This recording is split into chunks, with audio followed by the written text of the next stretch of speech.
Hi friends, ಪ್ರಭಾಪರ ರೆಸಿಪಿಗೆ ಸ್ವಾಗತ. ಸಂಜೆ snacks ಅಂದರೆ ಯಾರಿಗಿಷ್ಟ ಇಲ್ಲ ಹೇಳಿ. ಹೊರಗಡೆ ಮಳೆ ಬೀಳ್ತಾ ಇರಬೇಕು ಅಥವಾ ಚಳಿ ಇರಬೇಕು, ಮನೇಲಿ ಮಕ್ಕಳ ಕಾಟ ಶುರುವಾಗತ್ತೆ ನೋಡಿ. ನಾನಿಲ್ಲಿ ಕೋಲ್ಡ್ ಪ್ರೆಸ್ ಕೊಬ್ಬರಿ ಎಣ್ಣೆ ಇಟ್ಕೊಂಡಿದ್ದೀನಿ. ಇದು ಮಕ್ಕಾ ಪಾಪ್ಕಾರ್ನ್. ಹಾಗೆಯೇ ಇದು ಡಿಸೈರ್ ಕಂಪನಿಯವರ ಚೀಸ್ ಪಾಪ್ಕಾರ್ನ್ ಸೀಸನಿಂಗ್ ಅಂತ ಒಂದು ಮಸಾಲ ಪೌಡರು ನೋಡಿ. ಇದೆಲ್ಲ ಹಾಕಿ ನಾನೀಗ ಮಶ್ರೂಮ್ ಪಾಪ್ಕಾರ್ನ್ ಮಾಡ್ತಾಯಿದ್ದೀನಿ.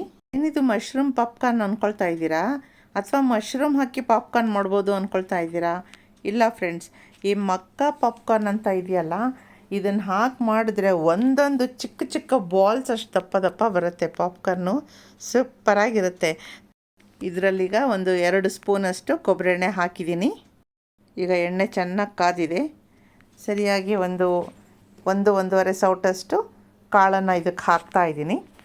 ಆ ಕೆಳಗಡೆ ಇರೋ ಜಾಗ ಪೂರ್ತಿ ತುಂಬಬೇಕು, ಆ ಥರ ಮಾಡ್ಕೊಂಡು ಹಾಕ್ಕೊಂಡು ತಕ್ಷಣವೇ ಮುಚ್ಚಳ ಮುಚ್ಚಿಬಿಡಬೇಕು. ಇಲ್ಲದೇ ಇದ್ದರೆ ಮುಖಕ್ಕೆ ಸಿಡಿದ್ರೂ ಸಿಡಿಯತ್ತೆ, ಹುಷಾರಾಗಿರಬೇಕು. ಈಗ ಪಾಪ್ಕಾರ್ನ್ ಸಿಡಿಯೋ ಶಬ್ದ ಬರ್ತಾಯಿದೆ. ಅದು ಸಿಡಿಯುವಾಗ ಸ್ವಲ್ಪ ಕುಕ್ಕರ್ನ ಮಧ್ಯೆ ಅಲ್ಲಾಡಿಸ್ತಾ ಇರಬೇಕು, ಯಾಕಂದರೆ ಅಡಿನಲ್ಲಿ ನಿಂತಿರೋ ಕಾಳೆಲ್ಲ ಚೆನ್ನಾಗಿ ಬೆಂದ್ಕೊಳ್ಳುತ್ತೆ, ಅಂದರೆ ಪಾಪ್ಕಾರ್ನ್ ಆಗುತ್ತೆ. ಇಲ್ಲದಿದ್ದರೆ ಕೆಳಗಡೆ ಗಟ್ಟಿ ಕಾಳು ಹಾಗೆ ಉಳ್ಕೊಂಬಿಡುತ್ತೆ. ಈ ಸಿಡಿಯೋ ಶಬ್ದ ಪೂರ್ತಿ ನಿಂತ ಮೇಲೆ ನಾವು ಸ್ಟವ್ ಸಿಮ್ ಮಾಡಿ ಹೊರಗಡೆ ಕಾಳು ತೆಕ್ಕೋಬೇಕು. ಈಗ ನಿಮಗೆ ಮುಚ್ಚಳ ತೆಗೆದು ತೋರಿಸ್ತೀನಿ ಎಷ್ಟೆಷ್ಟು ದಪ್ಪ ಇದೆ ಅಂತ. ಈಗ ಎಣ್ಣೆ ಕಾದ್ಬಿಟ್ಟಿದೆ, ಮತ್ತು ಕಾಳು ಹಾಕ್ಬಿಟ್ಟು ಮತ್ತು ಪಾಪ್ಕಾರ್ನ್ ಮಾಡ್ಕೊಳ್ಳೋಣ. ಈಗ ಪಾಪ್ಕಾರ್ನ್ ರೆಡಿ ಆಗ್ತಾಯಿದೆ. ಶಬ್ದ ಕೇಳ್ತಾ ಇದ್ದೀರಲ್ವ? ಇದನ್ನು ಮಾಡ್ಕೊಂಡು ತಿಂದಾದ್ಮೇಲೆ ನಮ್ಮನೇಲಿ ಒಂದು 5-6 ಸತಿ ಆಗೋಯ್ತು. ಬಾಟ್ಲೆಲ್ಲ ಖಾಲಿನೇ ಆಗೋಯ್ತು ಫ್ರೆಂಡ್ಸ್. ಇದನ್ನು ನಾನು ಅಮೆಝಾನಲ್ಲಿ ತರಿಸಿದ್ದೆ. ನೀವು ಅದನ್ನು ಹಾಗೆ ತರಿಸ್ಕೊಳ್ಳಿ. ಬೇಕಾದರೆ ನಾನು ಲಿಂಕ್ ಕಳಿಸ್ತೀನಿ, ಅಥವಾ ಇದ್ರ ಹೆಸರು ನೋಡಿಕೊಂಡು ನೀವೇ ತರಿಸ್ಕೋಬೋದು. ವಿಡಿಯೋ ಕೊನೆಯಲ್ಲಿ ನಾನು ಅದರ ಮಸಾಲೆ ಹೆಸರು ಹಾಗೆಯೇ ಕಾಳುಗಳ ಹೆಸರು ಕೂಡ ತಿಳಿಸ್ತೀನಿ ನೋಡಿ. ಒಂದೊಂದು ಎಷ್ಟೆಷ್ಟು ದಪ್ಪ ಇದೆ, ಒಳ್ಳೆ ಮಶ್ರೂಮ್ ಥರನೇ ಇದೆ ಇದು. ಈಗ ಸ್ಟವ್ ಮೇಲೆ ಒಂದು ಕಡಾಯಿ ಇಟ್ಟಿದ್ದೀನಿ, ಹಾಗೆ ಅಮೂಲ್ ಬಟರ್ ತೊಗೊಂಡಿದ್ದೀನಿ.